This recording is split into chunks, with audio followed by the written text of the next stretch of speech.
This skirt seemed like the easiest thing to recreate, but the kind of mess I've seen people make trying to recreate this style has prompted me to make this tutorial.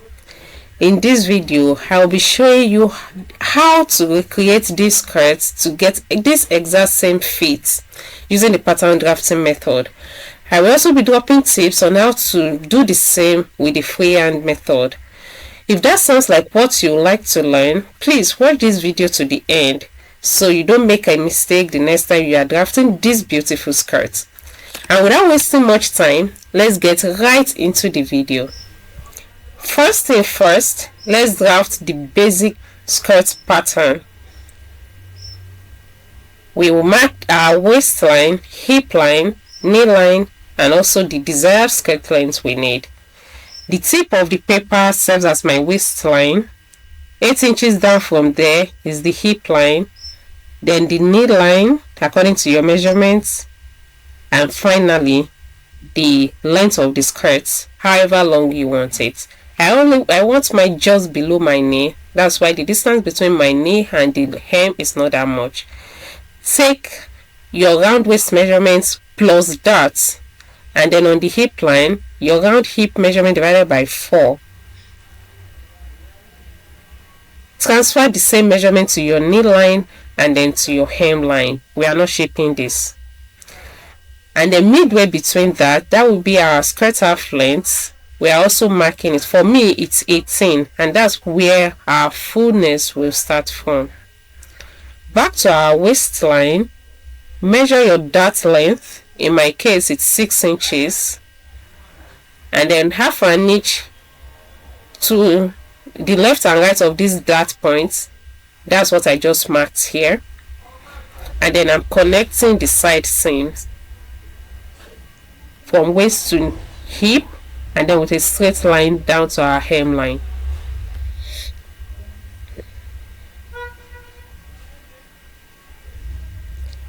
We're trying to increase the width of the skirt at the hemline, so that's why I'm connecting it back to the skirt half length, which is at 18 inches.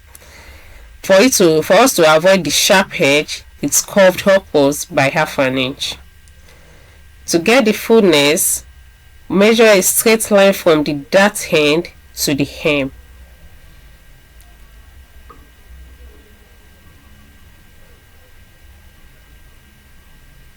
I'm going to cut this out so that we can manipulate the dart area.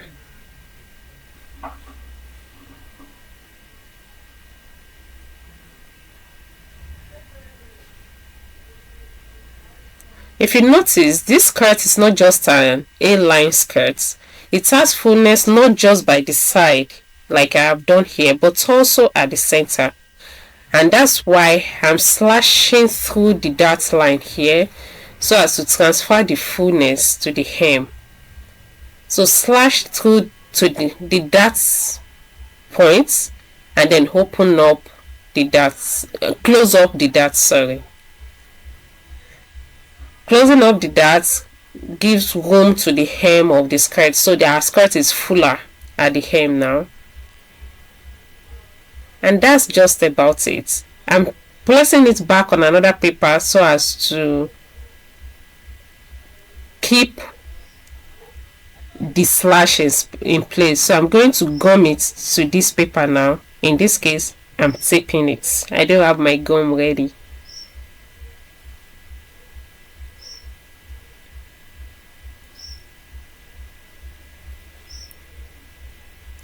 So tape the slashed paper to a new paper to keep it in place. That will make it easier for you to cut on the fabric.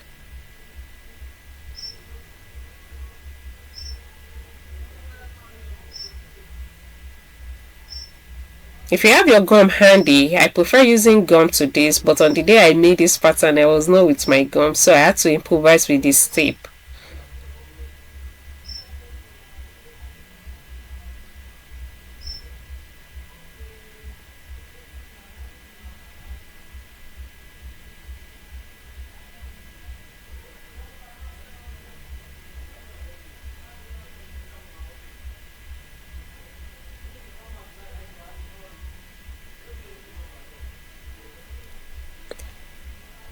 In pattern drafting, it's important you mark your gray line, and seeing that diagonal line shows that we are going to cut it on bias. I'm going to demonstrate what that means when we want to cut it.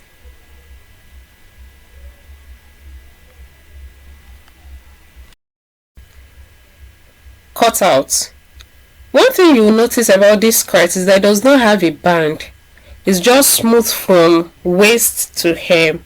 That's because a facing was used instead of a band, and that's what the facing pattern is, what I'm cutting out here, having the same waistline but going down by 4 inches on the side seam and center fronts. The same thing goes for center back. So we are cutting out her facing. This will serve as our facing for both the front and the back.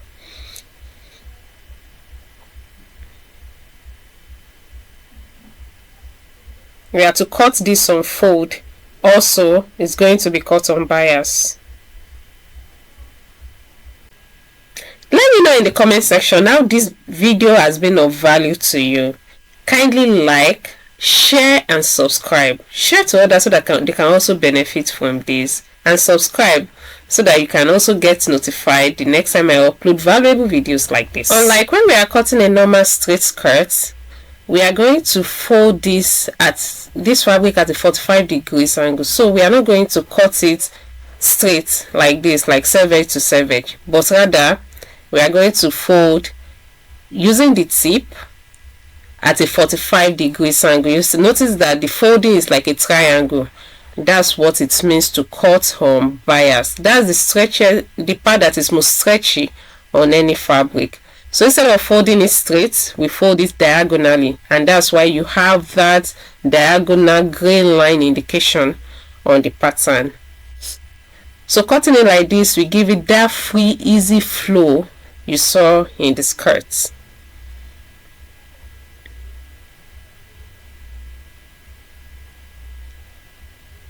Remember that I did not put sewing allowance while drafting the patterns. So I'm just adding the sewing allowance here on the fabric.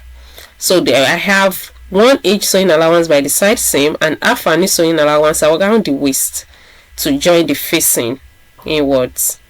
Also, I'm going to add 1 inch sewing allowance at the hem, like so.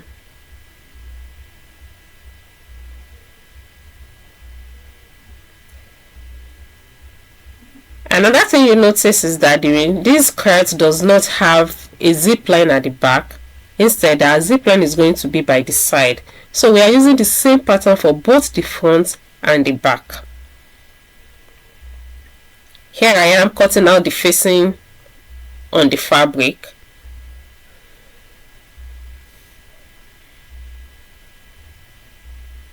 And finally, we are at the sewing machine. This is the easiest part. We're just taking the allowances we've made out on the side seam, the hemline, and the facing.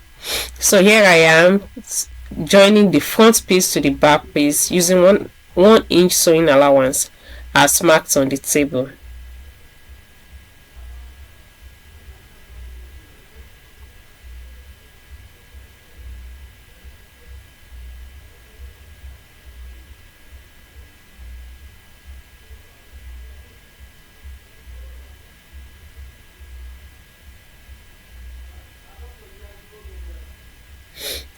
I did the same for the other side, and here is the facing.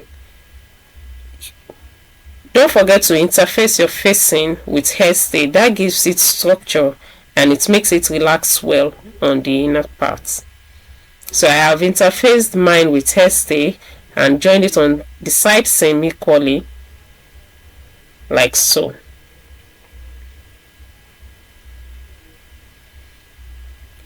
Before attaching it to the skirt, we need to attach the zip to the main fabric. We are using an invisible zip. I have a separate video on how to attach invisible zip to garments.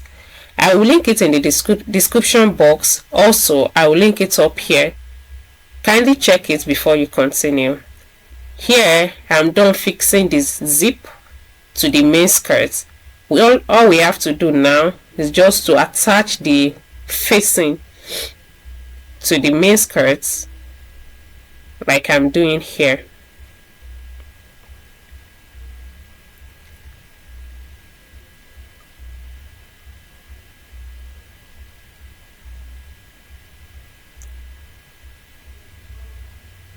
This is just the same way as you attach your facing to your blouse or dress.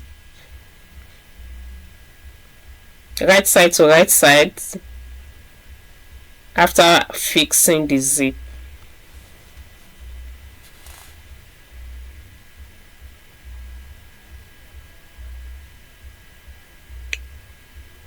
Don't forget to cut open for it to relax very well on the wrong side, the allowances, and then stop stitch for the facing to relax on the wrong side and not keep popping out on the right side. Do you know that subscribing to this channel is free? Besides, you are going to be the one who will benefit if you subscribe, because you are going to get valuable tutorials, tips, tricks like this that will make your sewing journey easier. So I urge you to please hit the subscribe button, click on the notification bell so that you'll be the first to know the next time I upload valuable videos like this. And finally, our skirt is ready. You see how it flows effortlessly without a sharp pointy edge. Everything just works, and this is a must-have for everybody in their wardrobe. Will you be trying this? Let me know in the comment section. Do tag me into your production when you are done. And until I come your way next time, my name is Sarah and this is Princess Fashion.